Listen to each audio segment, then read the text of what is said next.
You know that feeling when you hear about someone going off to a residency or a workshop at an idyllic craft school? The location is amazing, the resources, the studio, all of it sounds like a dream. And part of you think, that sounds amazing. What can I do to get there? At the same time, another part of you immediately starts listing out all of the reasons why it's not for you. Maybe you think those opportunities are only for people who went to art school or are still in art school, or for makers who are further along in their practice, who are real artists, quote unquote, or for people who don't have mortgages and day jobs and all the responsibilities that come with discovering your craft later in life. What does it actually mean to step away from the production pressure of running a creative business or even a side hustle or just the pressures of everyday life and simply focus on learning and exploring? What happens when you give yourself permission to show up without needing to leave with a pile of finished work to sell? And perhaps most importantly, are places like this actually accessible to makers like us who came to craft through non traditional, non academic paths? Well, today's conversation with Perry Price, the executive director of Haystack Mountain School of Crafts, celebrates the school's 75th anniversary by exploring what makes craft education outside of traditional academia so valuable. We dig into the intentional community building that happens when makers from all different backgrounds, all over the world, and different experience levels come together, the freedom that comes from exploring process over product, and why application processes aren't the judgments of our work or ourselves that we maybe often think or fear that they are. We talk about everything from the practical realities of seasonal programming to why uninterrupted studio time with meals prepared for you is genuinely transformative. From navigating imposter syndrome around artist statements to understanding that clarity matters far more than jargon when you're trying to share your creative goals in something like an application. Whether you've been dreaming about attending a craft school for years or you've never even considered it as an option, Perry's insights remind all of us that these spaces exist to serve makers at every stage. And that sometimes the most valuable thing we can take away isn't what we actually make, but how the experience just might reshape the way we think about our entire creative practice. So let's explore all of that, what craft schools offer to makers who found their path outside of academia, right after this brief word from our sponsor.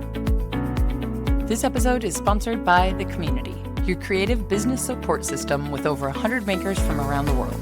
With both the practical education you need to make a living from the things you make, found in our masterclasses on topics like finances, marketing, and SEO, plus the emotional support of fellow makers who truly understand what it's like to try and make a living from the things we make. It's like having both a business school designed specifically for artists and a team of colleagues who actually get what you're going through. But you don't have to take my word for it. Hi everyone, this is Melissa from MWY Pottery, and I'm so glad to have found the Maker's Playbook community. Rebecca has done an amazing, thoughtful job of curating a group of people who really care about each other and root for each other. Some folks in the community have been members for years, and it's very clear why. I joined about a year ago, and already I've learned so many things from the other members that have helped me make important business decisions based on things that I hadn't learned or seen anywhere else on Instagram or other places on the internet. The community is for all sorts of people, from full-time artists to side saunterers like myself. I love that Rebecca leads with her values, which is so important, especially nowadays in the US. If you're interested in learning more, I'd be happy to answer any questions and share my experience. Please feel free to send me a message on Instagram at MWYPottery. Thanks. Now, on with the show. Welcome to the Maker's Playbook, the show where we talk all about what it's really like to make a living from the things you make. I'm your host, seasoned entrepreneur of 14 years, Rebecca Ikes Cara. Hey, Perry, welcome to the podcast. Thank you for having me. We're coming together because I heard through the grapevine and through your team that Haystack is having a very exciting anniversary. We're going to get to all of that, but before I get ahead of myself, go ahead and introduce yourself for everybody who has no idea who I'm talking to. Yeah, well, I'm excited to be here. My name is Perry Price. I use he, him pronouns, and I'm the executive director at the Haystack Mountain School of Crafts in Deer Isle, Maine. Which I have to say is on my list. I have never actually been there, so I'll put that skeleton in the closet straight out front. But it looks idyllic. It looks like a little escape from the world in the best of ways. It is, and no judgment for not having been here. We are very far away from everywhere, which is both a challenge of running a craft school and I think one of our best features. You do really have a chance to get away from the other aspects of your life, of your studio, in order to be at a place like Haystack and to really invest in a long, interrupted time in the studio. As a person who once in my life, which is now going on 5 years ago, had the opportunity to do, like, a long form residency, it's kind of, to me, this is a terrible metaphor, but if anybody has ever gotten upgraded on a flight just Hmm. by sheer luck, it's one of those like, "Hey, this was amazing, but now I know what's possible," and you can't unknow it, and so you always want more of it. It's just such a unique, I'm stumbling over my words because it's just like a little dream, right? It's Yeah. especially for those of us that got into it after well into adulthood, post-college, because college in some ways is that too. Well, I would even argue that it is singular to the college experience too.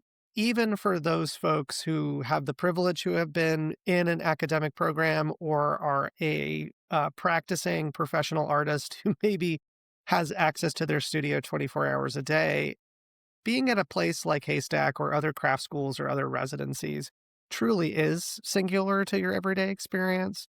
At Haystack, you have the opportunity to live on campus, which gives you 24-hour access to the studios. The dining hall is producing meals for you 3 times a day that you don't have to plan for, you don't have to shop for. There are materials that you bring with you, but there are other materials that are on hand.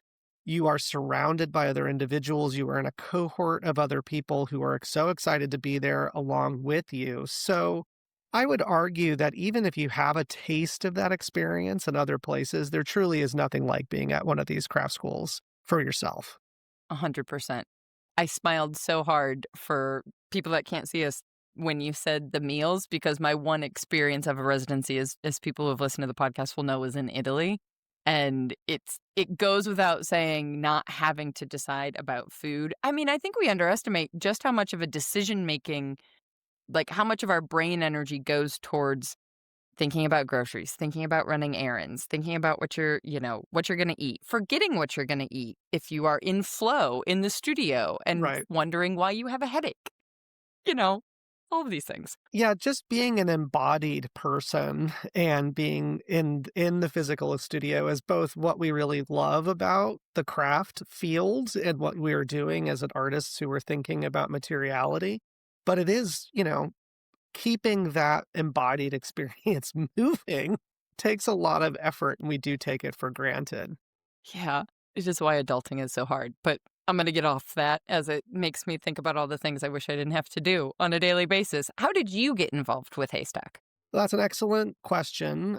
I've been in the craft field for the entirety of my professional career.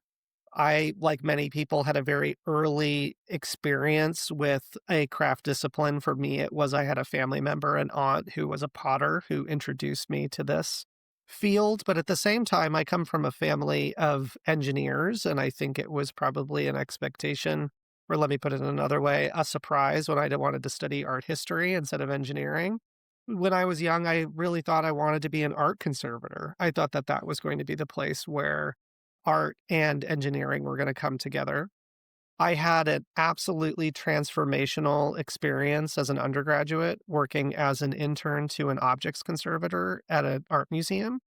And it was transformative because I really learned that I didn't want to do that with my life and my career. And so I really encourage people, just as a little PSA, take that internship, do that thing, because you might learn that you really hate something that you thought you were going to love.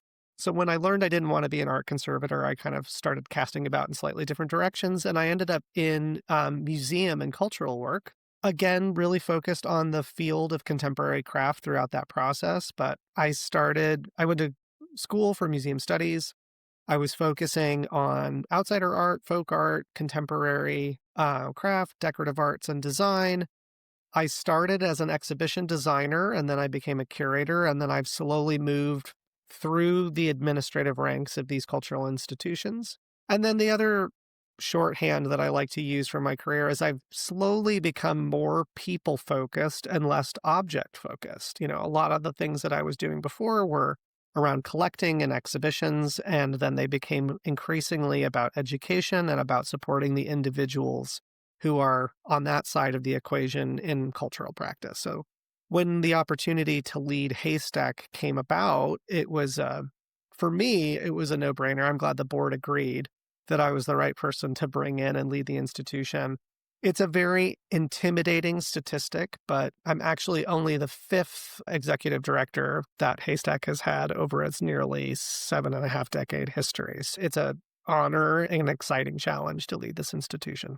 I was immediately just trying to do the math of like 75 divided by 5, how many years, Yeah, it works out. Not everyone has had the equal amount of leadership tenure, but naturally. there have been some real giants in our history who have made just an indelible impact on the field. And so being part of that very small group, again, is extremely exciting, a little intimidating, but hopefully it means that, we're thinking about shepherding this institution through its present moment and into the future for another 75 years. I think intimidating is also sometimes a good thing because it means you care, right? Like if you Yes. weren't intimidated, like this conversation would be less enjoyable because you'd be giving off way more ego. Well, it's important to know that you are taking it seriously, right? That Mhm. it's not a flight of fancy. Haystack is seasonal. Our campus is uninsulated and unheated, perched on the coast. And so it does mean that the lion's share of our programming tends to happen between May and October. So we do sometimes suffer from the same expectations that people have for teachers. They assume that they have the summers off. And so but it is truly a year-round endeavor to keep this place going, and there's an incredible amount of work that happens all of the time behind the scenes. So it's good to have that kind of humility when you're approaching keeping a place like this relevant and functional and healthy. That alone just brings me to so many questions, and I'm going to try and go through this in a reasonable order of things because obviously, as someone who had a very seasonal business, seasonality makes the business decisions and the reality of the decisions you have to make very different than Mm, something year round, right? Because now you've got to look at the numbers and the funding of everything in a way that fits into a truncated schedule because May through October has to get you through October to May. that's And right. that kind of life. I mean, number one, I hope the administrative offices are insulated. Yes, we're very fortunate to have another space where the admin team can work all year round that Yeah.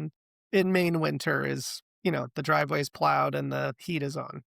I mean, the fact that the driveway's paved is just a win right there. Yes, well, it's just not true of the actual Haystack campus, which is, if anyone has ever driven up that driveway, it's both magical and a little bit like a 90s four-wheel drive car commercial.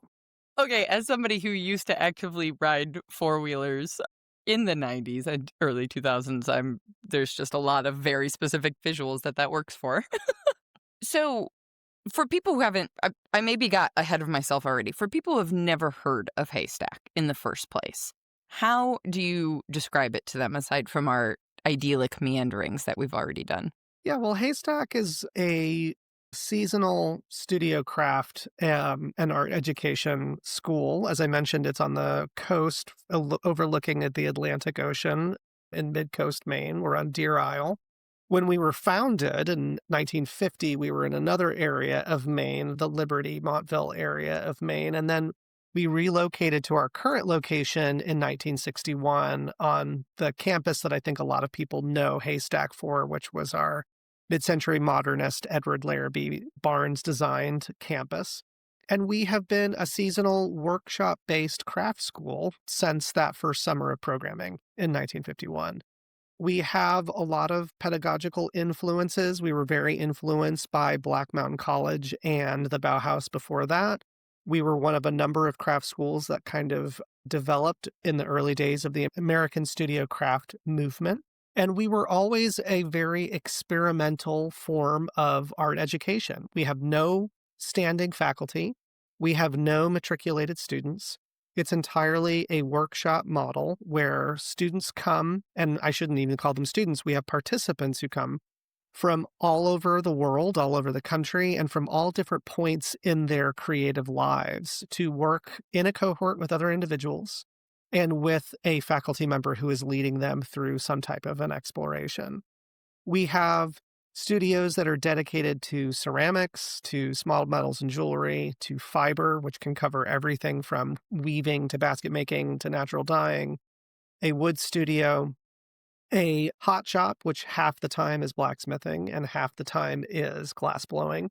We're on an all wood campus in the middle of the woods, so we keep all of our truly dangerous activities in terms of flames in our one metal building on campus. And then we also Wise. maintain yeah, we also maintain a graphics studio, and that can be everything from paper making and the book arts to printing and painting. So we, as a craft school, really cover a number of different disciplines in a variety of different spaces. And then Haystack is also very experimental in that, we grant no degrees, we confer no honors. It truly is a space that people come to at various points. A class can be made of people who are complete beginners all the way through experts practicing with decades of experience under their belts. We say that we are here for people ages 18 to 108, so as long as you have some seriousness in the approach to your work, there's a space for you at Haystack. So I'm thinking immediately of two different groups of people. One, the adult, much like myself, who rediscovered or found the craft for the first time, have become obsessed with it, potentially already had whatever, what do we want to call it, structure of life in and around them, responsibilities, mortgages, yada, yada, yada, all the unfun adulting stuff, who wants to continue to improve upon this thing they're so passionate about. Whether that's full-time, whether that's part-time, doesn't really matter. And then the other thing I think about is the person who is pursuing this as a career, whether that be a recent grad, whether that be older. But I know you mentioned, you're not getting a degree for going to, or a certificate for going to a workshop at Haystack. But I do imagine, given its tenure in history, that it does pull some clout to have that name on an artist CV to say, like, hey, I've either taken a workshop there, or I taught a workshop there, or some association with it. I don't know if I'm overstepping, if that feels right, if that's totally bias. We're very pleased and proud that Haystack does have an important reputation in the field. It is considered a prestigious place to teach. It's considered an important place to go for some of our other artist-centered programs. We have a 2-week artist-centered open studio residency program, so artists can come and work in our studio spaces in a non-studio environment. And then, of course, our studio workshops are by application, so there's really an expectation that those who are coming are serious about what they're doing. The school does benefit from a reputation of seriousness of intent, of the talent of those individuals who are coming here. The reputation and the prestige of the folks that we have teaching here is very important.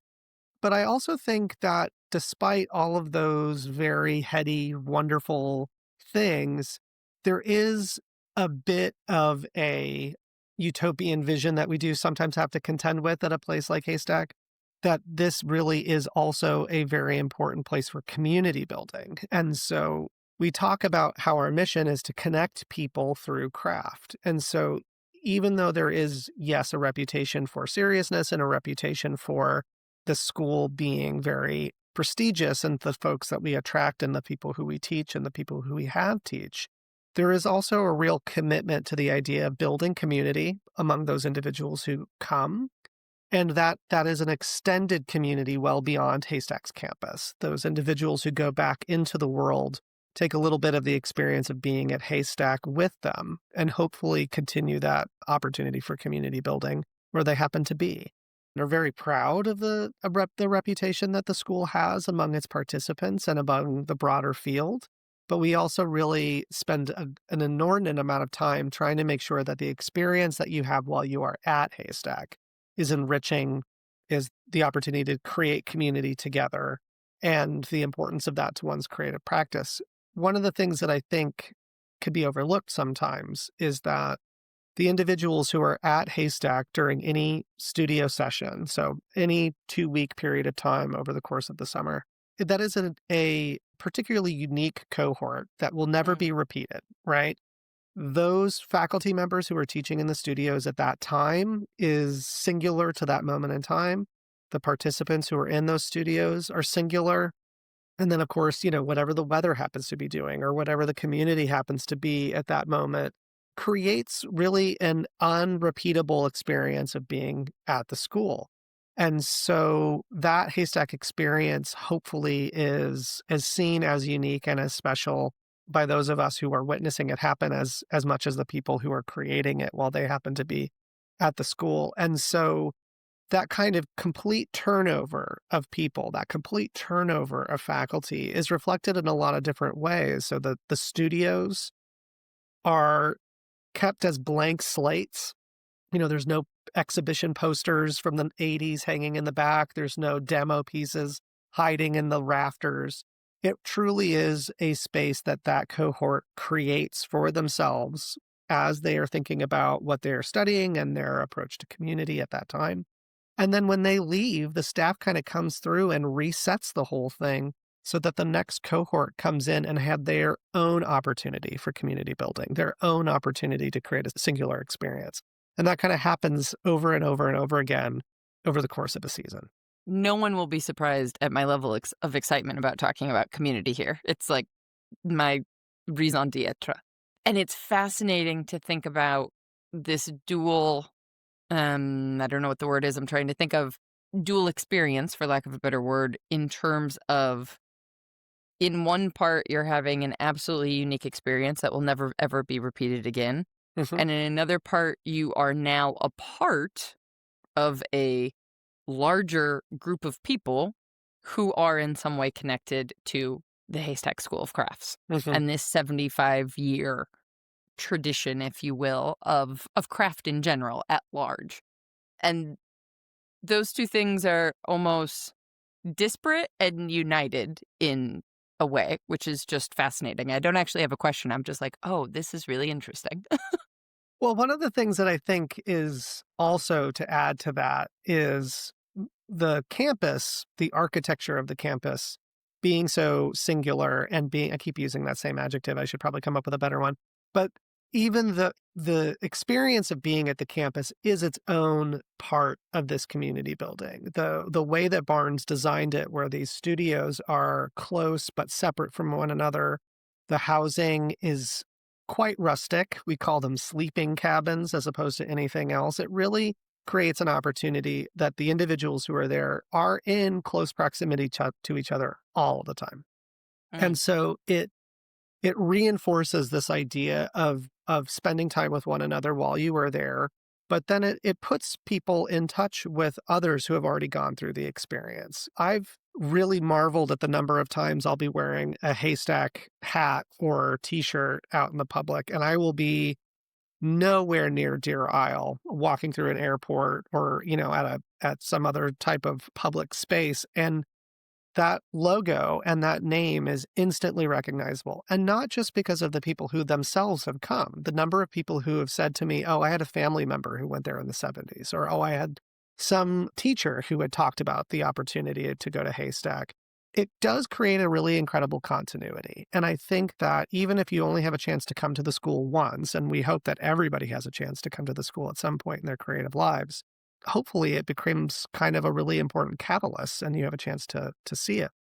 And then when you come back, the campus is going to feel the same. One of my favorite comments that I have from people is the only thing that they can tell is that the food's a little bit bigger and the trees have gotten taller.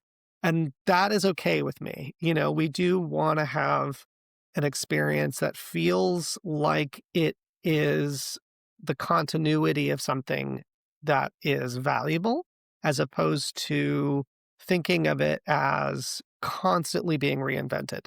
The way that it is constantly being reinvented is the groups of individuals who are there at any one given time.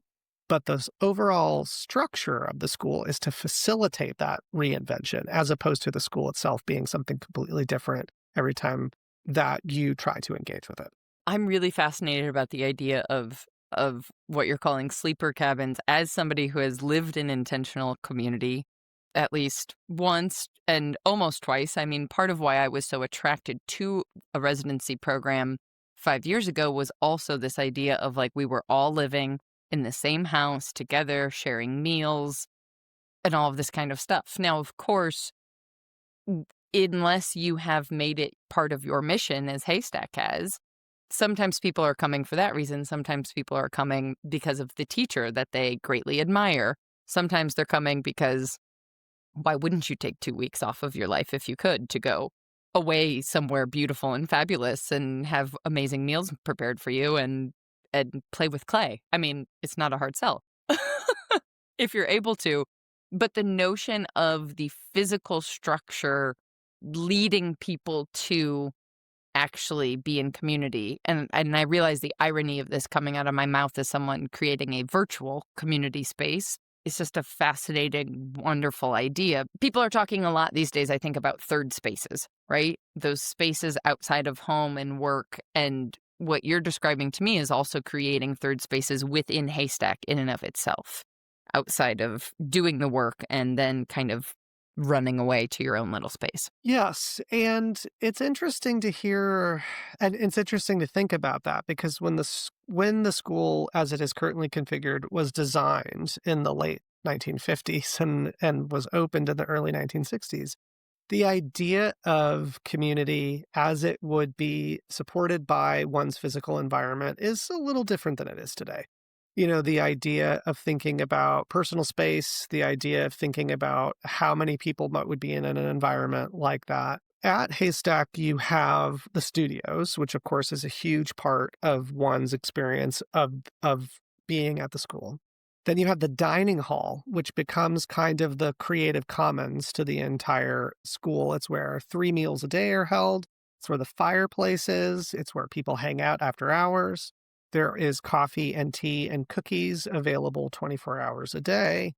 And then again, you do have those very modest sleeping cabins. And I think part of the idea of these sleeping cabins is that you're only there when you are too exhausted to be in one of those 2 other spaces.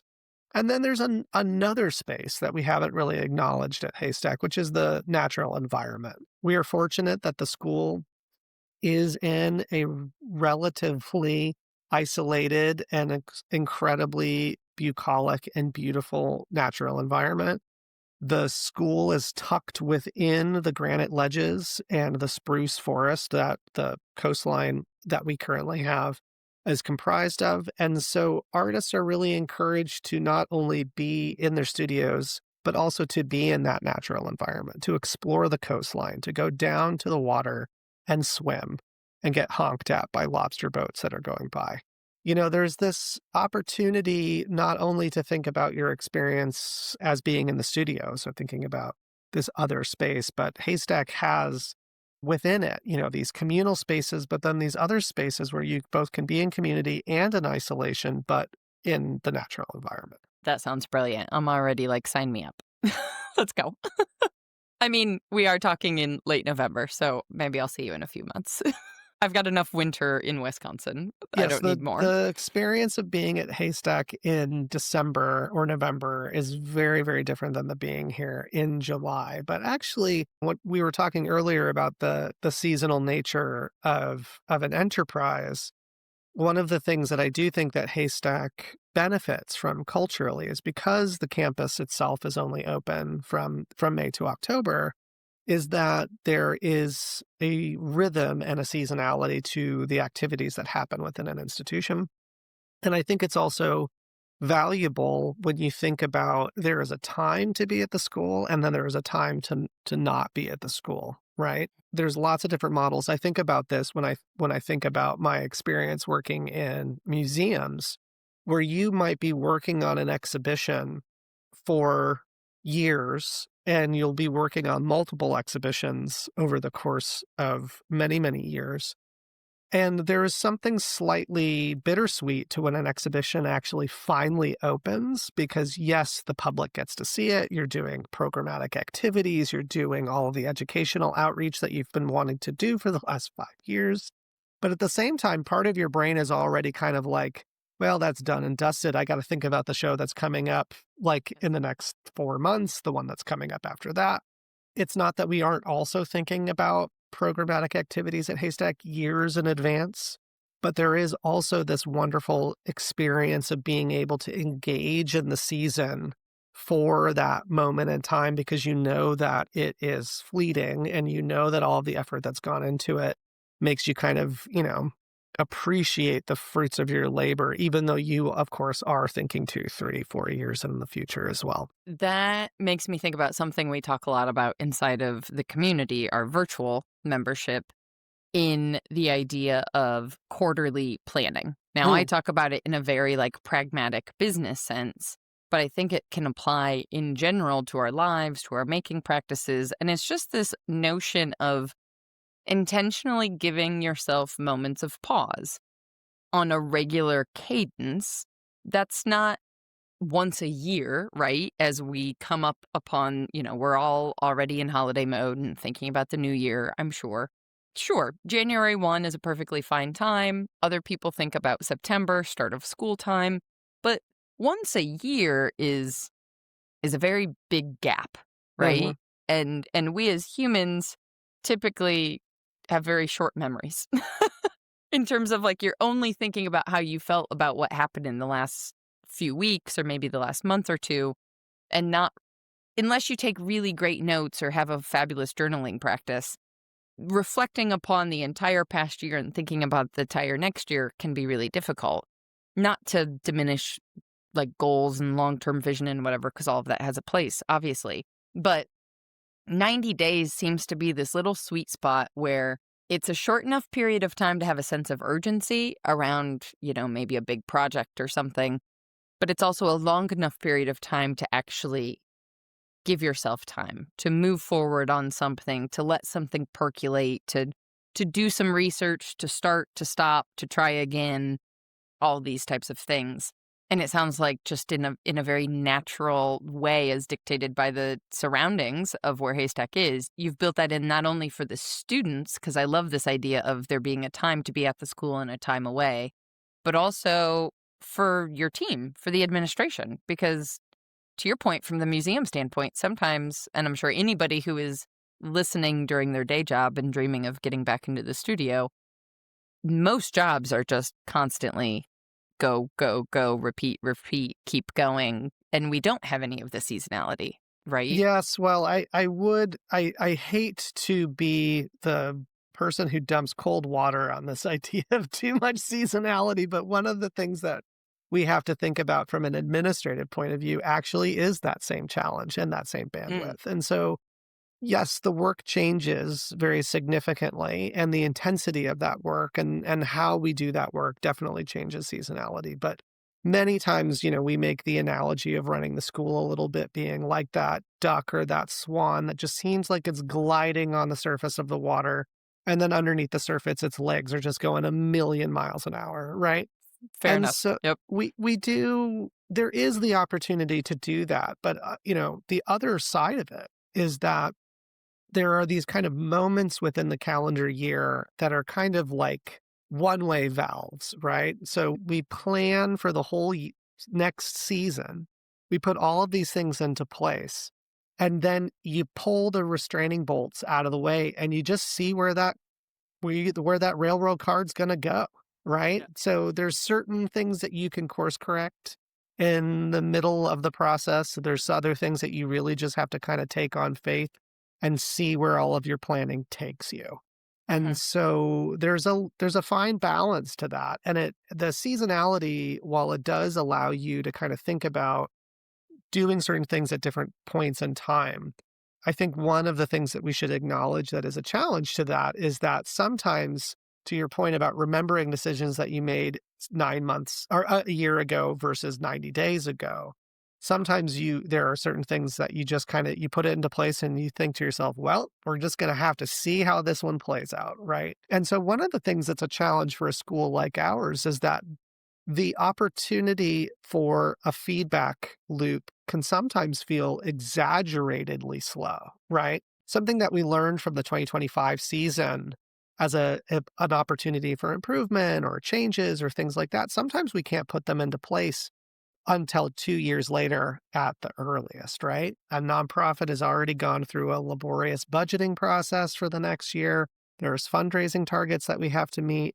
There are calendars of communication and promotion and all of those other types of things. And so many things you can try to be nimble and switch and change very quickly. And I've always been a proponent for very small organizations that are very willing to be nimble. And then there's other things where it is, the proverbial large ship that you spin the wheel and then you wait and you wait and you wait, and then the thing starts turning. So all of those things kind of happen concurrently. And that can be a very interesting thing to have to handle cognitively. Yes. This goes back. I'm trying not to go straight into my systems brain because I think everybody's probably going to like eye roll as they hear me talking about it again. But like that's why it's my happy place, because for any of us in life, in our making practices, in our businesses, there are so many things happening concurrently. So if we don't have a means of, you know, keeping track of something, whatever that might look like, it can be as messy or as fleshed out as possible. How do when you do try to steer that giant ship in a slightly different direction, how do you know when it even starts turning? How do you know, like, it has started to move, so let me not keep spinning the wheel and overdo it or course correct it back because I didn't realize it was moving in the Right. direction I wanted it to go, right? In both the, like, organizational side of things like a school like Haystack and also in terms of, like, an individual making practice and somebody Yeah. trying to figure out how to sell their work and, maybe put something out on the internet, and how frequently do you have to keep doing the same thing for weeks on end, if not months on end, until you actually have enough data points to know, like, to be able to confidently say whether something worked or not. That's the type of stuff that most artists don't like to, like, I get glazed over looks when I start saying this. Well, I don't think it's just artists. I think we've all been very conditioned to expect immediate, not just immediate gratification, but immediate feedback. Mhm. Right? And life is not a highly tuned race car where, one little jiggle of the wheel has a corresponding physical reaction that you can immediately then, you know, course correct on, right? There are lots of different things happening at different time scales, and your data can sometimes feel, very laborious to even collect, let alone to try to analyze. So I think that sometimes the most important thing that we can do for ourselves in a variety of these different practices is to remind oneself that there's no such thing as immediate gratification. There's also no such thing as immediate feedback. And so sometimes there is, just as one can fall into the trap of doing the same thing over and over and over again and expecting a different result, one can also fall into the trap of changing things immediately over and over and over again, and then not necessarily understanding what the downstream effect of any individual decision might end up being. So this naturally leads to a lot of curious questions for me. I say naturally because it's obvious in my brain.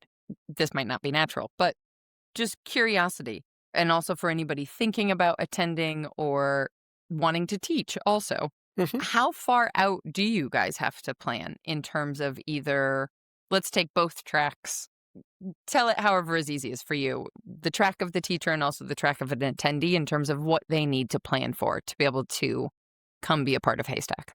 Sure. So for an attendee, we tend to announce our season late in the year, early in the new year. So there'll be an opportunity to see what is being planned for Haystack, right around the close of the year, right around the opening of the next year. And then there is an opportunity and a window for an individual to, look through our catalog, imagine where they're going to be in June, July, and August, and then think about putting together an application. We've been very fortunate that with thanks to some funding, we've been able to remove all application fees for participants. So ideally, hopefully that's not a barrier for somebody to kind of imagine where they want to be and if there's an opportunity for them to attend Haystack. And so after the application process, there's, a number of different things that happen before we communicate with individuals if they've been able to secure a spot.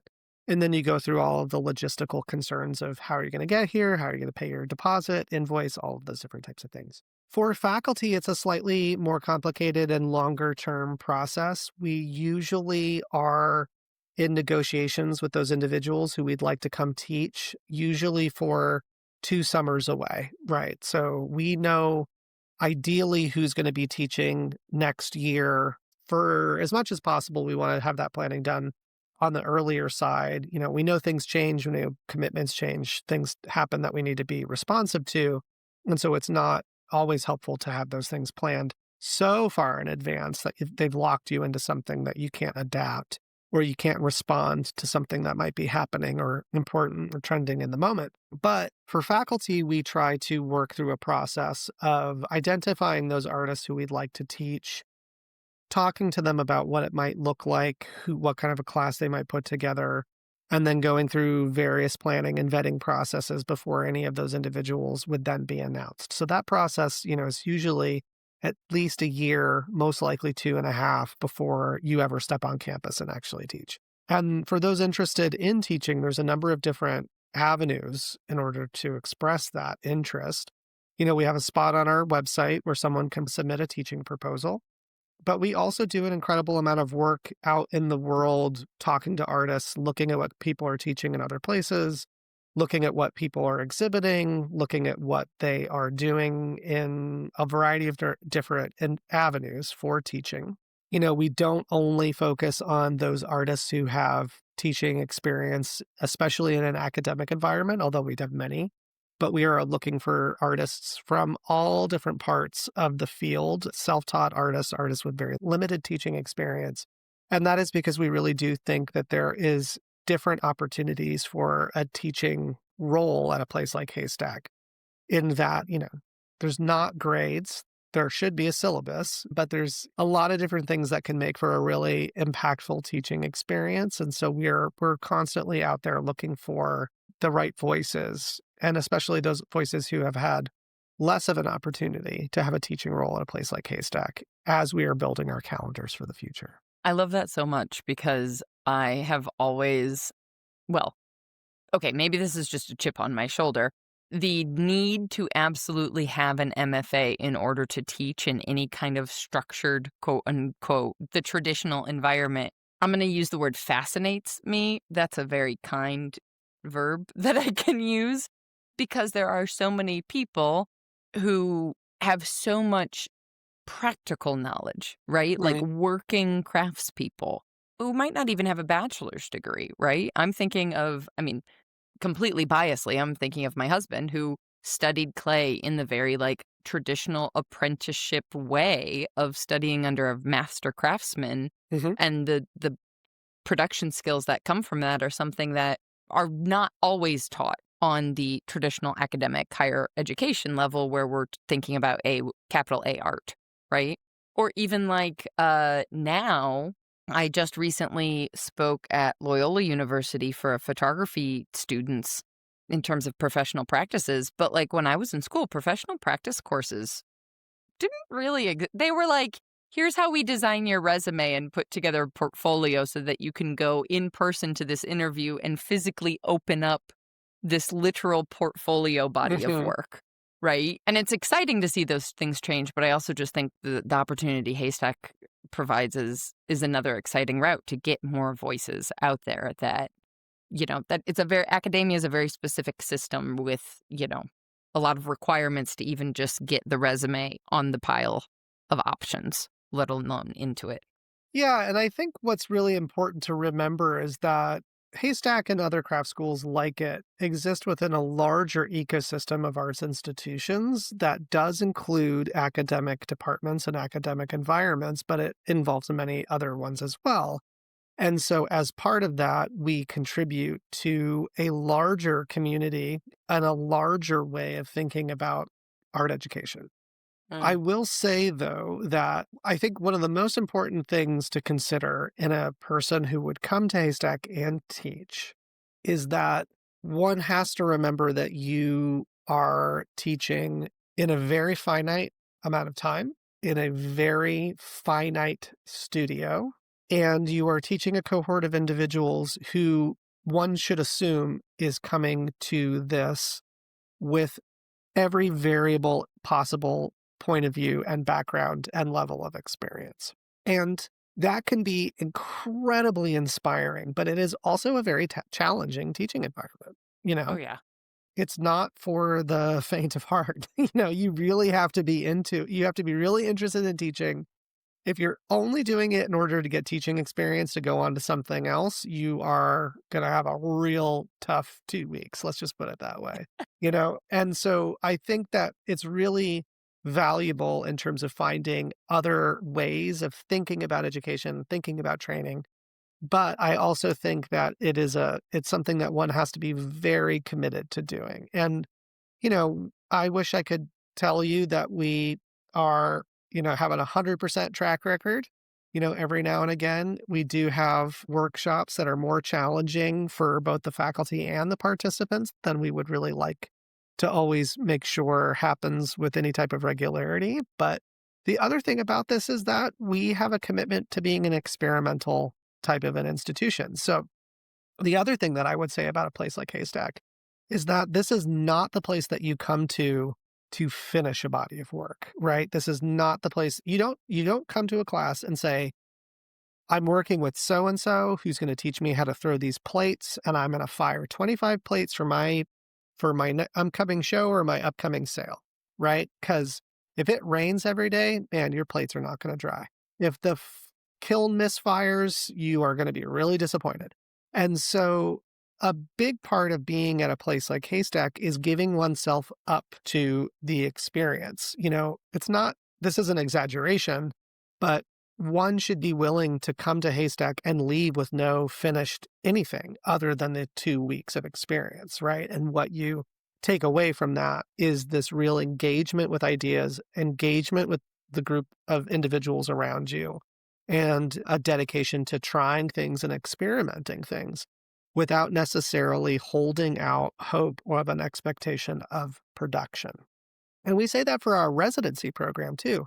Our residency programs definitely are the most productive when you are engaging with ideas and experimenting, but not necessarily focusing on production. It does happen. I would be disingenuous if I told you that it never happened, but we find those individuals who have the most successful experiences are the ones who are engaging in a studio with that expectation. I'm so glad that you mentioned that because that was something I didn't realize going into my own residency experience that I was just assuming.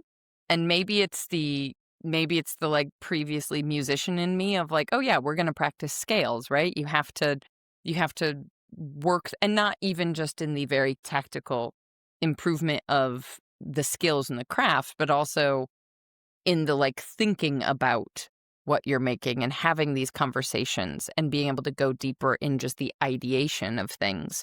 And so many people before I left for my own residency, everybody said, well, 3 months in Italy, how are you going to bring back pottery? How are you going to bring back all of this stuff? And it made me realize I never saw that as a concern because I assumed I wasn't bringing back 3 months worth of pots, right? Mhm. You're gaining so much that will stay with you forever in terms of that community, in terms of the conversations, in terms of the ideas, and so much that will percolate and come to fruition, 6 months, a year, 5 years later.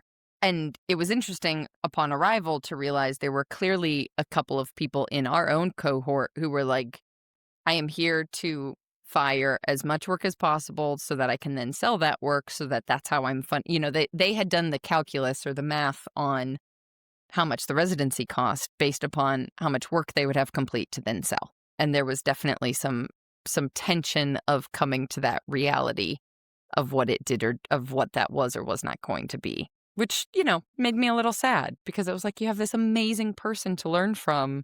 You don't have to to go home with the physical thing. Yes, and it's a tough thing for many reasons. I don't want to disparage anybody who has to make those calculations in order to participate, because Yes.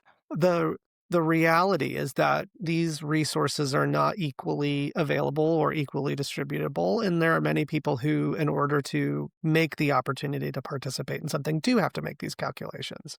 It is the reality of anybody who is, alive in the systems that we live within right now. But I think the other thing Putting it too, mildly. yeah, the other thing too, though, that I think is really interesting about those systems is that we have been made to think that the baseline is one of production and product and exchange, right? If you're going to engage with something, you have to at least have something to show for it when you are done. And Mm. it needs to be quantitative, not qualitative. And, that's one of the things that I think places like Haystack or arts residencies such as Haystack offers is another way of thinking about things, another way of being, another opportunity to engage with different ways of thinking about value, different ways of thinking about production, different ways of thinking about existing within these systems. Even if it is only for 2 weeks, right? Let the other 50 weeks of the year be in service to those realities of being a practicing artist. But let these 2 weeks of your experience be open to other ways of being, other ways of thinking, other modes of production, other definitions of value. Yes. I don't have a follow-up question. Just yes. Yes, that's the goal for so many things, I think. The one thing I wanted to come back to, though, as I was thinking about the explanation of the process for applicants and attendees as well as teachers is, for those of us who did come to a craft later and see something like an application Mhm, for a school and a program, and you start to see what feel like very important words in terms of a CV or a resume or an artist statement, all of these things can carry weight with mhm. them for people who don't maybe identify with that, like artist capital A, like I'm serious about the work I'm making. I want to get better. I'm excited about this teacher, but I've never written an artist statement. I don't know Mhm. how to write an artist statement. There's all of the imposter syndrome stuff, I guess, is what I'm Yes. getting at. And if you have any kind of wise words of encouragement for people who might open up that website and then automatically just remove themselves. That's an excellent question. It's an excellent thing to think about when we're talking about unrecognized barriers to participation. What are the things that are getting people to self-select out of something before they even try, right? And as an institution, we're not perfect, but we try to think through this from a variety of different capacities. We try to talk to people and think about what are the unknown barriers to access. Talking about the MFA, for example, we know for requesting letters of recommendation, which is a very academic way of thinking about things, can be an unknown barrier to those individuals who don't come from an academic background because they do not have a built-in network of those individuals who even know how to write a letter of recommendation, right? So there's just all of these little systems and practices and things like that you need to contend with. I think though for Haystack and for other places, the most important thing that I can share about the way that we build our classes is that it is not a connoisseurship model, right? It is not a competition between you and everybody else who have applied. We are trying to build through the best of our ability, which is very variable and very biased, the most equitable cohort within a studio as we possibly can. So we are trying to make sure that there is a broad range of ages represented within the cohort. We're trying to get geographic distribution into a cohort. We're trying to get a balance of those individuals with a lot of experience in that discipline with those who have less. We are trying to make sure that there are opportunities for people who've never been to Haystack to be in that cohort, as well as those individuals who may have been coming for years and years and years. So there's a lot of assumptions about who it is and isn't, and who is eligible and not. But what I would say is just try and know that if you don't get in, it's not something necessarily about you or your practice, but it was something about the cohort that was being shaped in that moment that sometimes makes some very hard decisions. And especially in ceramics, which is always the most popular classes, there's always way more applicants for the number of spaces that we have in ceramics in particular. Sometimes it is really truly not a competition or a connoisseurship application process.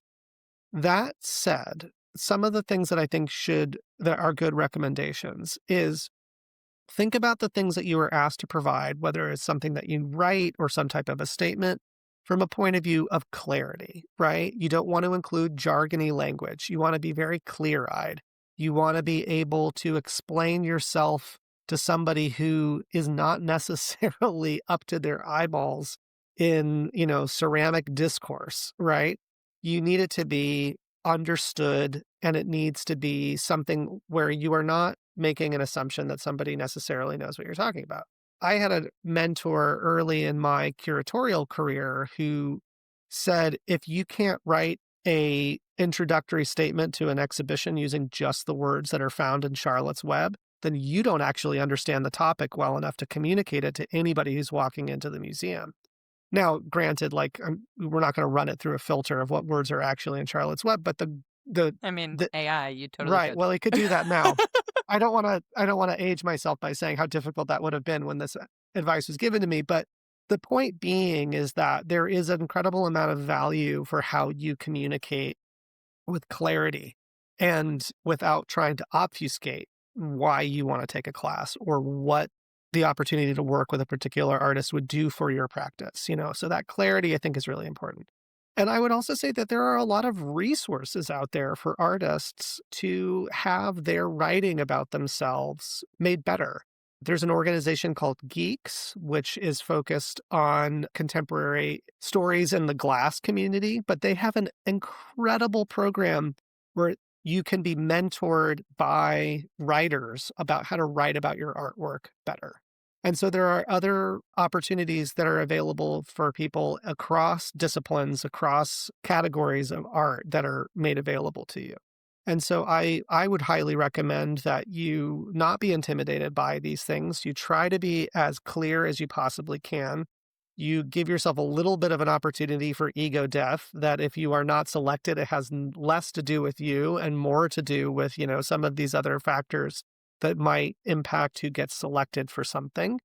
And especially when you don't have to have a huge outlay of resources in order to apply, you just see what happens. I love that because what I also hear in there is for the people who are worried they don't have the quote unquote traditional information statement, what you're saying in terms of trying to bring in a diverse group of folks is that can work to someone's benefit, right? If you're not writing the artist statement the way a recently approved MFA thesis statement would go, it's not a problem. It's fine because you're just representing who you are in the moment that you're in and why you're excited about the potential of coming to Haystack in the most layman's of terms. Absolutely. And I think that one of the things that maybe I shouldn't say this in a podcast that's for public consumption, but we're not looking for people who are applying something you don't have to. How do I want to put this? You're not trying to convince us or fool us into letting you in, right? You're looking for people who are passionate about the opportunity, right? Yeah. And I'm excited about people who are willing to come to this with an understanding that this is a huge unknown, right? That there are people who want to enter into process and want to explore ideas, and they don't necessarily know what the outcome is going to be. The willingness to know that there's not necessarily an outcome that is expected can be incredibly valuable. This shouldn't be seen as a hack into how to apply. Don't quote me in your application, but I'm personally more interested in people who are willing to explore that kind of nebulous space than someone who says, I want to do this because of X, because of Y, because of Z, right? This is going to that's going to start the domino falling so I can do whatever. Now, for some individuals, that's the way you think about your practice. That's the way you think about how you structure things. Many disciplines in the craft field do require that kind of, A, then B, then C, linear thinking. Otherwise everything that you make would melt into a puddle at the bottom of the I was, kiln. I was gonna So say, how do you ever fire a wood kiln? exactly. So, this isn't just like, I'm not saying everyone has to pretend to have no idea about what they want. Like, I'm not trying to say that in your applications either. But I guess what I would caution those individuals who are interested in coming to a place like Haystack. You're not trying to fool us into letting you in, right? You're just trying to be clear about what about this opportunity is of interest to you. I think it's incredibly freeing because I don't know how many times I have read the details of an application for something, whether it be a residency, short term, long term, a grant, anything that is the way in which it is described is very much like you are going to present us this life changing, world changing concept that you are passionate about, that you need this time or this money or these resources in which to bring about into the world. And whoever has the idea that best fits our mission or the most grandiose idea or whatever it is, therefore, quote unquote, wins. And so often for me in my own practice, I just want to get better. I just want to keep exploring and keep moving forward. And I don't have the phrase I use so often, the capital A art idea, all that. I think that in my mind, that comes with time and sometimes comes once in a lifetime or every little bit where you're like, oh, okay, now my skills and my idea and what I'm passionate about in the world all of a sudden have lined up together to actually be able to put something forth into the world. And that's an amazing thing when it happens. But, you know, it's for me, it's a moving target. So I think it's freeing. I hope it's freeing to anybody else listening. So no Yeah, offense to the capital A artists. well, and I think that it's also important to recognize that how one defines themselves is also mutable and always changing, right? And so I would be doing a disservice to the school and all of our other peer institutions if I at any point said this is an experience that is for this type of an individual. It truly is for any individual who is interested and open to the experience. Our challenge is that, Haystack has been very intentional about the size of its community at any given time.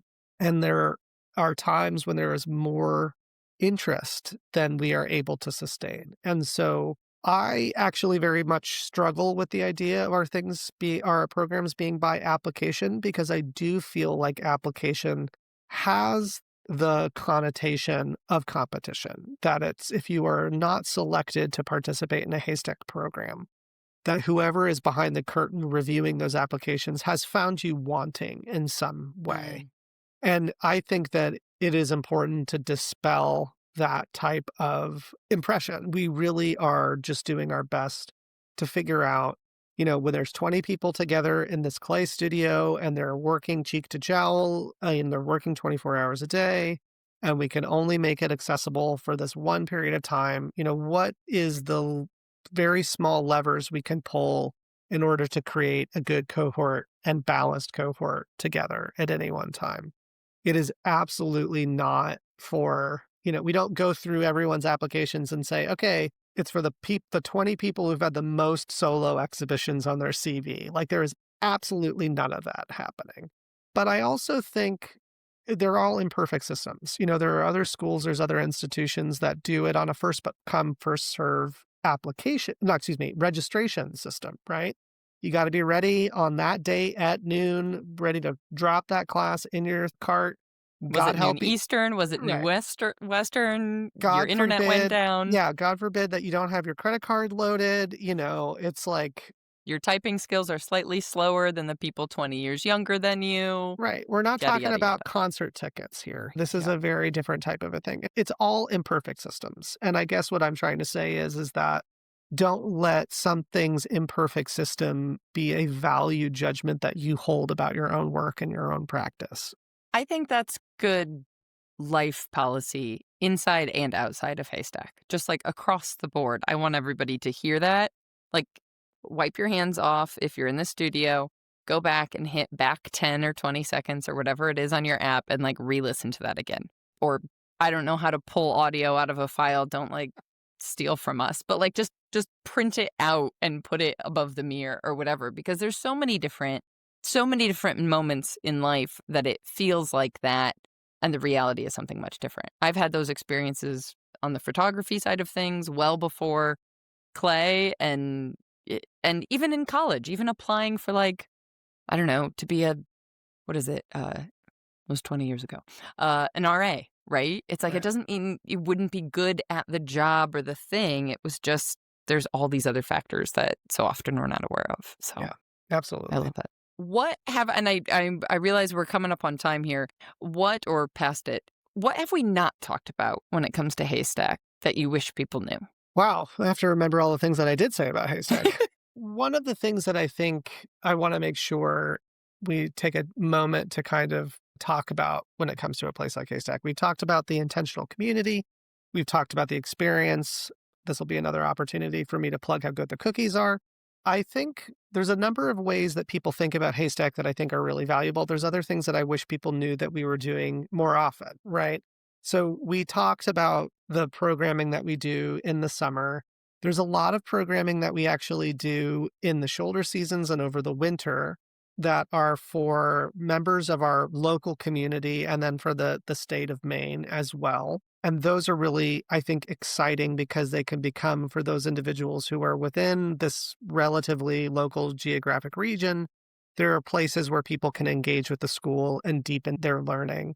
The other thing that I think is really important to remember is that places like Haystack are also ever changing. The things that we are teaching within the studios is always evolving, and as new ideas, new processes, new ways of thinking are being implemented. So, a good example of this is about a decade and a half ago, we partnered with the Center for Bits and Atoms at MIT to create the first fab lab in a craft school ever. So we have a space that is exploring the opportunities for digital fabrication and the way that these tools and technologies are more interesting, in my opinion, in the hands of artists than they are in the hands of engineers. And that kind of stuff is always changing too, right? So 10 years ago, the idea of an artist engaging with 3D printing was pretty out there. Nowadays, everyone's familiar with 3D printing. Everyone's familiar with some form of digital fabrication. And so Haystack has a role in this field, not to say 3D printing is the new ceramics, but instead to say, what happens when you put new technologies in the hands of craftspeople? What Mm. happens when you are exploring new ways of thinking about things? What happens when you are breaking the tool and rebuilding it in the service of someone's creative practice? And what is the next horizon in new ways of thinking about craft? So, one of the things that we're engaging with in kind of a new way is new materials. We're thinking about what does it mean to have a practice that is exploitive in terms of the materials that we use?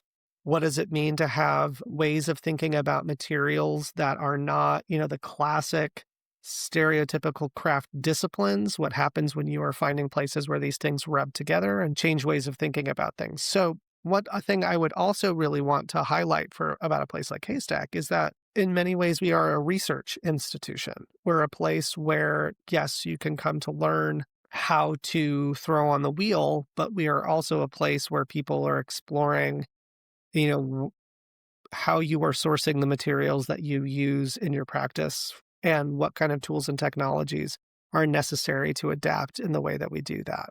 So by saying that, I hope that what I am communicating is that there are lots of opportunities to engage and intersect with a place like Haystack.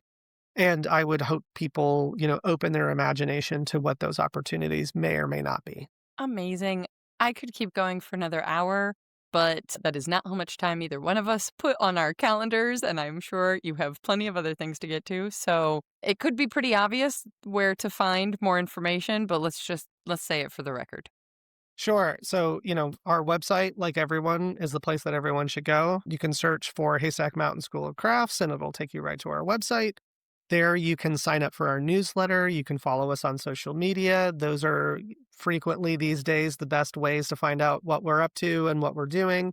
You'll be able to get on our email list for previews about when our calendar and when our catalog is going to drop, what our application deadlines There's a whole slew of information on our website about what to expect when you come to a place like Haystack, how to prepare, how cold it is here, even in the middle of July, all of those different types of things. And then that will also give you a chance to hear about some of the things that we're doing for our 75th anniversary. We have a number of programs that are going to take place here at Haystack in Maine, but we also have a series of programs, including a number of very special lectures by artists with Haystack connections that will be taking place all around the country. So you don't have to be in Maine to be able to attend a Haystack program over the next year, and our website will have all the most up-to-date information about those opportunities. Fantastic. Thank you so much. Thank you for taking the time. This is so enjoyable. It was my pleasure. I hope this conversation with Perry has reminded you that opportunities for deep, intentional craft education aren't just for people who followed a traditional academic path. They're for makers like us, or I should say myself, who discovered our craft later, are juggling day jobs and responsibilities, or who are simply passionate about continuing to learn and grow. Perry shared so many helpful and insightful reminders throughout our conversation, and I just wanted to list off some of my key takeaways I hope that we all remember. Number 1, if you've been hesitating to apply to a craft school or a workshop because you don't have whatever resume you think you need to have, an MFA, or because you've never written an artist statement, it's okay. Just be clear about why you're excited about the opportunity. Number 2, if you've been worried that stepping away from the production of your work means falling behind in your business, sometimes it's okay and, dare I say, necessary to prioritize exploration over finished work. You never know where those insights and connections will take you in the future and will serve your practice far longer than a giant stack of pots ever could. Number 3, if you felt intimidated by applications, it's okay to remember that rejection isn't a value judgment of you or your work, but simply sometimes the reality of a limited space and the challenge of building balanced cohorts. I'm pretty sure all of that can actually be summed up with the stories we often tell ourselves to convince ourselves out of doing something that is maybe a little outside of our comfort zone or actually really exciting, but also a little bit scary. Well, those stories probably are not true. Do it anyway. You never know what might happen. And I say that because my residency ended in a marriage after all. So, you really never know. That one's probably a little bit more extreme, and no promises there. The point is, different paths work for different makers and at different stages of any of our lives. And whether you ever make it to Haystack's coast in Maine or find your community in a completely different way, the permission to explore, the courage to share what excites you, and the reminder that imperfect systems, like applications, are not personal judgments, those lessons apply well beyond any single application or workshop. As always, if you're looking for a community of makers who are navigating these exact questions, figuring out how to keep learning and growing while managing the realities of adult life, businesses, side hustles, anything in between, there are makers from all over the world having these conversations inside of the community right now. It's not as idyllic as the setting on a coast because it is using your computer, but it is available every single day, and you can always keep the browser tab open, hypothetically, when you're at work, maybe after you've already used up your vacation days, so you have to wait until next year to go to Haystack. If you want to learn more about the perks of community membership and support the creation of this very podcast in the process, then visit makersplaybook.com/community. Until next time, my friends, go get back to making your dreams a reality. Because together, we've got this. Audio post-production of this podcast is made possible by help from Christy Kotzfan, with promotional material assistance from Queenie Maliki. The Maker's Playbook podcast is recorded on the original homelands of the Potawatomi, Ho-Chunk, and Menominee people. where the people of Wisconsin's sovereign Anishinaabe, Ho-Chunk, Menominee, Oneida, and Mohican nations remain present.